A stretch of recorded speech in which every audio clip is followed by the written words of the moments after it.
Hello and welcome back to this week's episode of the Draw Pod. It's me, your host, Elyse. In this episode, I'll be chatting while doing a drawing of some plants on tables. I have been doing a lot of painting on these episodes lately, so I thought I would bring it back and actually do some drawing. If you're new here, this is a visual podcast where I draw something and chat with you as I go. You really don't have to watch the video to know what's going on, and if you prefer to listen to it on a podcast app, it's available everywhere. If you want to watch the YouTube video, check out my channel, linked in the description of the podcast, and if you would like to see the final image, check out my art Instagram at Elyse_draws. And I even made a cute little reel to go along with this, where I actually show like the process of painting, so yes. So yeah, in this episode, I'm just going to be talking about my usual art things, what's been happening with me this week, kind of like art stuff on my mind, all that jazz. But before we get into all these little usual art ramblings, I'm going to go through the weekly segments, which are a life update, artist of the week, and a book update. So as for life update, I've been doing pretty well. My boyfriend is in town visiting, which is really fun. It's been nice to hang out with him, and it was actually our 3-year anniversary a few days ago. So that was really fun. And overall, I've just been taking it easy a little bit more.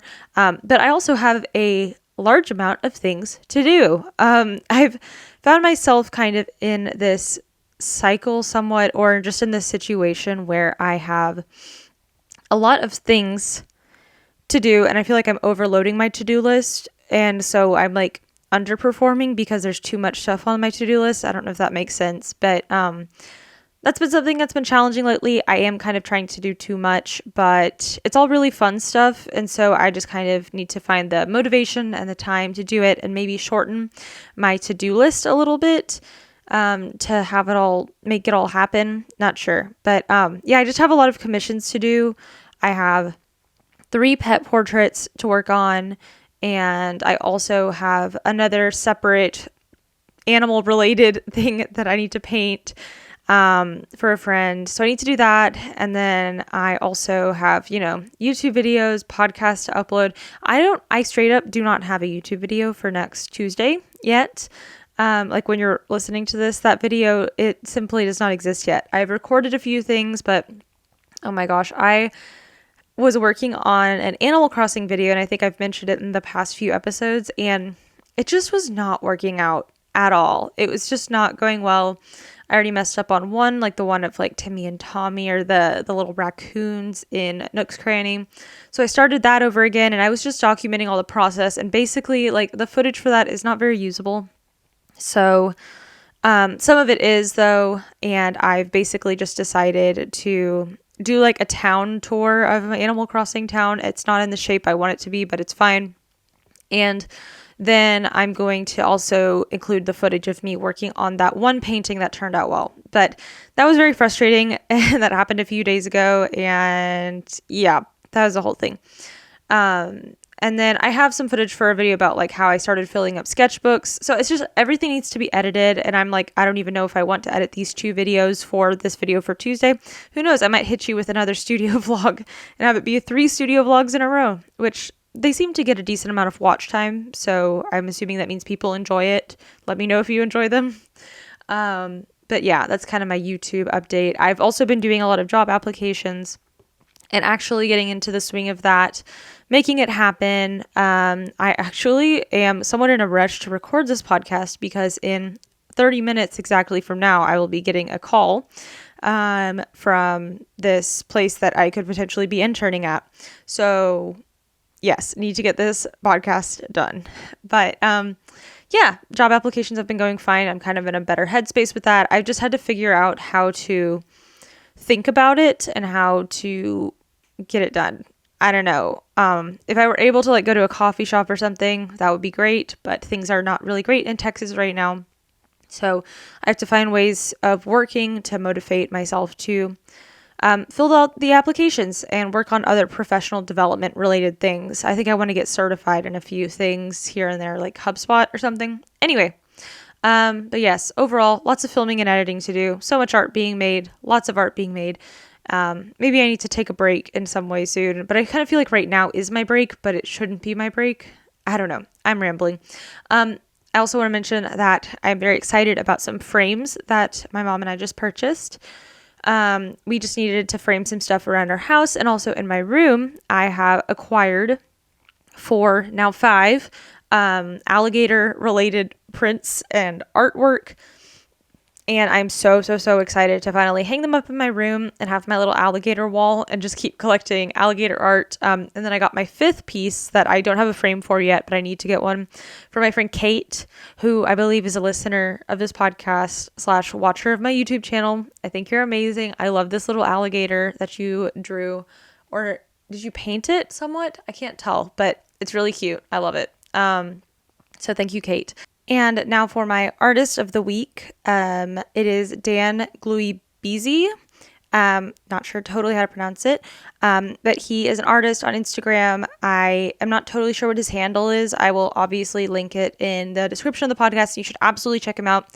I have been following him for quite a while on Instagram, and he is just this very interesting watercolor artist, and he draws the figure, and he draws like couples, but it's not at all like what you'd expect from me just talking about it.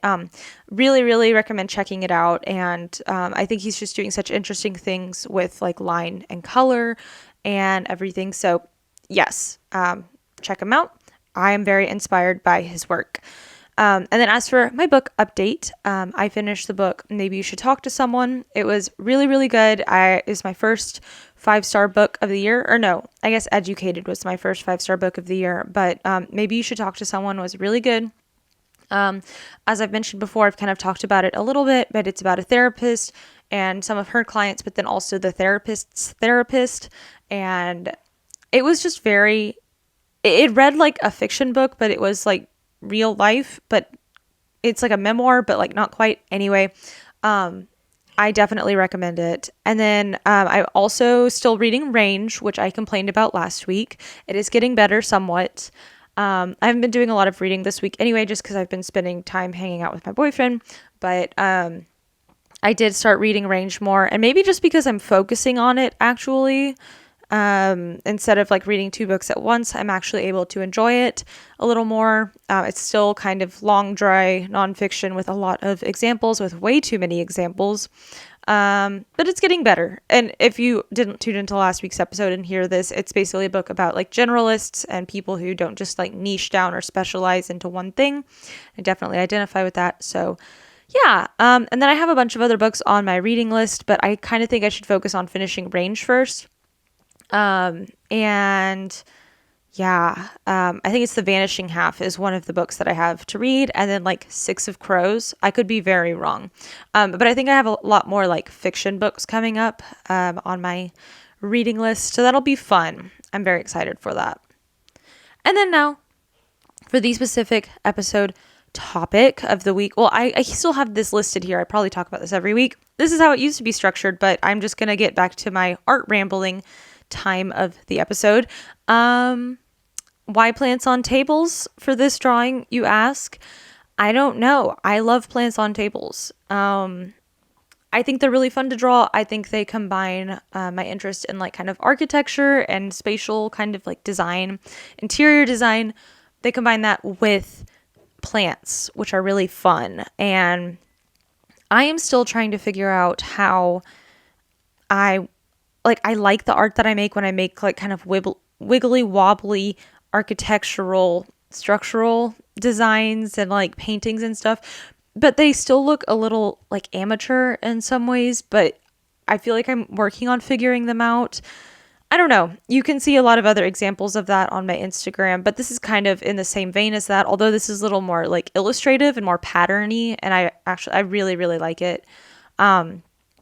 But yeah, and I did like another room based off of a kitchen that I saw on Pinterest forever ago. That might be the next week's episode of the podcast, me drawing that. But yeah, so it's just kind of the best of both worlds for me. And it's something, this is the work that I'm doing like here, like this type of stuff is what I really love to make and what like really relaxes my brain a lot. It just is fun to kind of figure things out. It's sort of like a puzzle to make everything work. That's why I love like the inking process of like making illustrations and art. Painting is really fun too, but it's just, to me, that's just to get color into it. But I really like I am a drawer or a draftswoman or whatever. That's my main thing. And so, that kind of makes sense why I would enjoy doing this so much. So anyway, that's why plants on tables. We love plants on tables. Another thing kind of related to art that I've been thinking about is I haven't been doing a good job like learning, which is one of my goals for this year. One of my resolutions was to like be patient with my art making and practice and like learning, and then also be spending a significant amount of time in my days, like watching videos about watercolor, reading books about watercolor. And I just haven't found the time to do that yet. I feel like my transition into 2021 has not been like a clear transition, if that makes sense. Like I was in the past, I've kind of been able to be like, okay, 2020, that's in the past. 2021, new year, new me. And I really get a big boost of energy at the start of a new year, but I didn't really get that this year. And it sounds like a lot of people have that issue as well. So I guess it's just been harder for me to jump into resolutions like that. I mean, I've watched a few YouTube videos of artists just working on watercolors and like watching it in real time, like not just watching a speed paint or something, but sitting down for like an hour or something and watching a video. I've learned so much, even though that's not the type of work I'm making right now. I'm still enjoying kind of building up on that bank of knowledge, but I haven't been doing it enough. And it's something that I really need to start doing more. I haven't read any of my little art books that I was so excited about. So I need to actually, I don't know. It's like, I feel like I need to just get through all of these commissions and everything that I have on my plate right now, because it's sort of overwhelming. I have to get all of that done first, and then I can jump into this, but I feel like it's never going to end actually. So I probably need to just find ways to incorporate it into my day, but I do need to get through all the work that I'm doing right now. Absolutely. And yeah, overall, the art I've been making this week, I guess last week somewhat, I don't know if like the specific time frame for it. I did more Google Earth drawings in Key West. I love Key West so much. I want to go back to it as soon as I can. But I just saw there's so many people on the street there, and people really like living in the spaces in like the beach houses or just the little houses in town. There's a lot of really interesting things and people to draw. So I did this one drawing of this lady holding a plant who was just literally in the middle of the street, just standing there. I love it. I also did one of just a lot of like kind of the plants around like a restaurant nearby or like in the area. And it was just really fun to sort of revisit places that I've been to when I was there. I've been twice to Key West. And it's always just such a fun, very quirky, very colorful, plant-filled place. And I think it's a really special place. So I did those. I did a few pages of sketches of just like plants and people and structures and things. And maybe I'll ink that for an upcoming draw pod, and color it in or make it into a final piece. And then let's see what else. And then, yeah, I did that one of like the kitchen from Pinterest, and that was fine. Again, still figuring out how to make my work not look kind of amateur-y or coloring book-y. I don't know. This one kind of looks coloring book-y, but I think that's fine. I guess that's just what comes with doing illustration. I don't know. I think overall, this painting was successful. Like, I don't know, I used very minimal colors. I think that's, again, kind of what I mentioned last week, kind of critiquing and complimenting how my painting went last week with my dog. I think the limited color palette is very good for me, and I need to be utilizing that more just to finally understand color. And who knows, plenty of artists actually do use like a limited color palette for everything that they do. I'm sure actually a lot of them do that. And I'm just still in a very experimental process part of my life right now with art, and it's been fun. It's been very fun. But yeah, this one to me was pretty successful.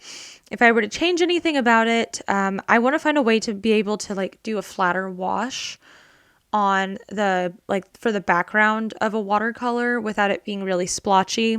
I think the splotchiness added character to this one, but it could have been kind of better executed. And I know that I can use, some sort of masking fluid over the white parts, and then I could just do like one big wash across the page. But masking fluid is also a pain in the butt to use. If you're not familiar with it, it's basically like, it has somewhat of the consistency of like Elmer's glue in a way, but it's not that at all. And you paint it on and it messes up your brushes. So I need to get better brushes for that or find a way to clean them better. But you paint them on to the parts that you want to stay white, and then you paint over it, and then you can rub it off using like an eraser or other things they have to like get the fluid off once the paint has dried. And so then you're left with like white spots. And it's been helpful for me for certain things in the past. I did this one like painting of koi fish that really benefited from using masking fluid to put like little spots on the scales of the fish. Like little dots and spots are good, but I don't know how I feel about like if I were to do it on this one, that you can't see the finished painting right now. But if I were to do the same thing for this, that would just be a lot of masking fluid and not worth my time as much. So I don't know. Maybe I just need to improve on like doing washes in general. I don't know. I have so much room to grow as a watercolor artist and painter. And I need to maybe I'll start following those like videos that I watch on YouTube and just sitting down and doing a tutorial. I think I've talked about this before. I don't love doing tutorials. I like making my own work. But it's really important to practice in that way and like not copy, but like kind of mostly copy after other people's work to kind of understand the technique that I don't really know how to do yet. I also apologize in this video. I'm trying to figure out a good angle to record at. I feel like I'm definitely covering everything up in this episode. So, I mean, if you have a problem with that, please let me know. Or if you have any suggestions. I think I have a new ring light setup where I'm actually able to film more like overhead like this. And I used to film with this little mini phone tripod thing because I'm still filming on my phone. And I would just film from the side so you'd be able to see it. But sometimes it would be like upside down and weird. And I don't really know. I'm just trying to figure out the best way to film me making my work. But the ring light has definitely been very helpful. And it helps me, like, especially with some of my videos or my reels that I've been making, where I want, like, up close bits of, like, me painting. And it's just less of a pain to actually, like I can hold it steady. Or, like, this ring light tripod thing is holding my phone steady, filming me while I'm painting. And I don't have to worry about, like, almost like painting through the phone, if that makes sense. And just like looking at the screen while I paint, and it helps me just kind of get more work done and like stays out of my way. So yes. And I like recording my stuff. I need to get back into it. I'm trying to use this podcast as a way to kind of jazz me up, get me ready to go. I need to, I've got 15 minutes now until my interview that I'm going to be having on the phone. And then after that, I basically need to dive in and do this one painting because it was ordered through Etsy, and Etsy has like a timer sort of, or like days that you have to get your painting or product shipped out, or else I think they'll dock you for it. But then again, Etsy's not sending anyone to my shop. No one's bought anything. There's my timer. But Etsy hasn't sent anyone to my shop that has bought something.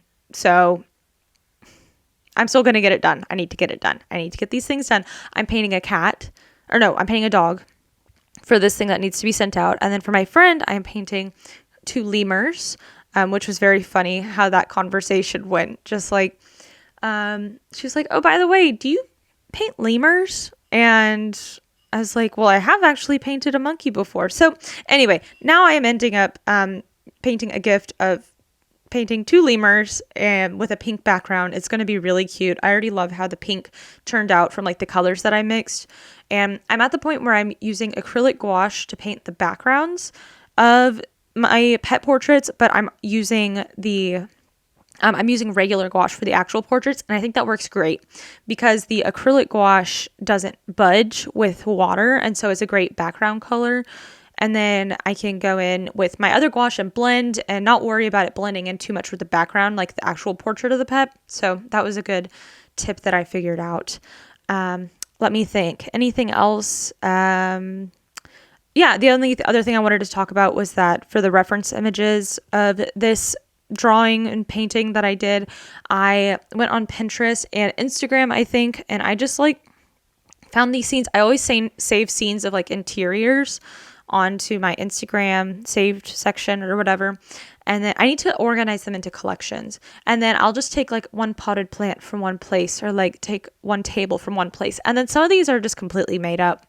So I don't know why I wanted to mention that, but that's how I got kind of my references for this drawing/painting.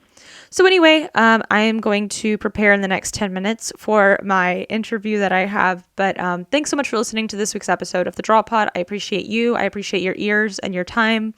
Definitely check out what this looks like on Instagram, and also check out all of the links in the description of the podcast. Again, I have all of the artist of the week, Dan Gluibizzi.